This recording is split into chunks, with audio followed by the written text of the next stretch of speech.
Nagbigay ng reaksyon si Filipino tennis ace Alex Ayala patungkol sa mga kapwa Pinay netters sa lumalahok sa kauna-unahang WTA 125 tournament sa bansa na Philippine Women's Open sa Rizal Memorial Tennis Center sa Manila. Para sa detalye, narito report ni Paulo Salazar.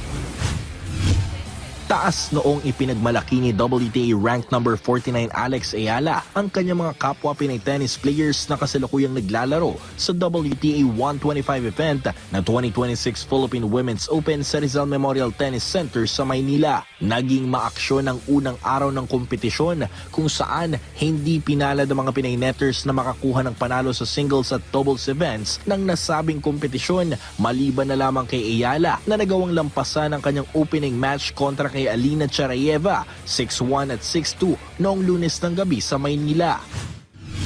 That's his athlete.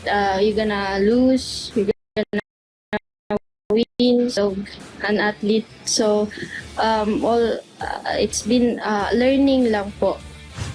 I guess this is a great time to improve ourselves talaga, to play with other peoples. And with this tournament, both of us may improve on the UAP this coming February, and sigurado na may natutunan kami talaga dito, and madadala namin yung natutunan namin dito doon sa UAP talaga. Maganda pong practice to in upcoming season. Lalo na po, iba po yung bola nila kesa dito sa, syempre, yung madalas po naming nakakalaban is, lagi na po naming nakakalaban dito na top seed sa Philippines. Kaya nanibago po kami. Sa naganap na post-fight press conference kay Ayala, ibinahagi nito ang kanyang pagka-proud sa lahat ng mga Pinay netters kung saan mahalaga umano ang karanasang nakuha nila sa nasabing kompetisyon upang itaas ang antas ng kanilang talento sa iba pang malalaking torneo. I'm super proud. The fact that we're in the draw, they showed up, they gave their best. It's really hard the first time competing at this level, but just the experience that you gain from being in these tournaments and playing these people is something money can't buy. Nagbigay rin ng pahayag si Ayala sa kung gaano ka-espesyal para sa kanya na makapaglaro di lamang basta makasama ang kanyang mga fellow Pinay tennis players, kundi pati na rin makalaro sa kanyang hometown at sa harap ng libo-libong Filipino crowd. I think it really holds a special place in my heart.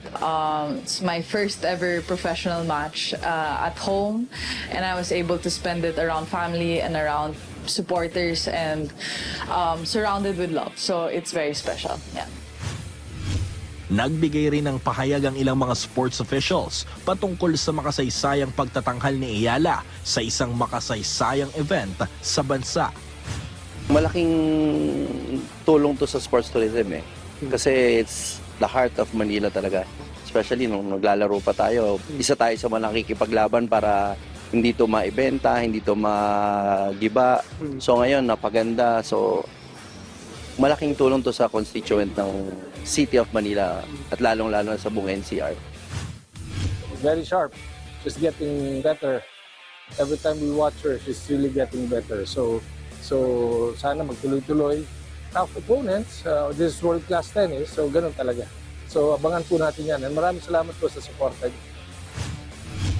Sa ikalawang araw ng kompetisyon, late na nagsimula ang laban dahil sa hindi magandang panahon na naging dahilan upang mabasa ang lahat ng mga courts. Pero hindi ito naging alintana kung saan isang Japanese netter ang nakatakdang labanan ni Ayala sa round of 16 ng nasabing torneo ngayong araw na si world number 140 Himeno Sakatsume na minsan na ring tinalo ang Pinay tennis ace sa Osaka tournament noong 2023. Paulo Salamatin para sa Atletang Pilipino, para sa Bagong Pilipinas.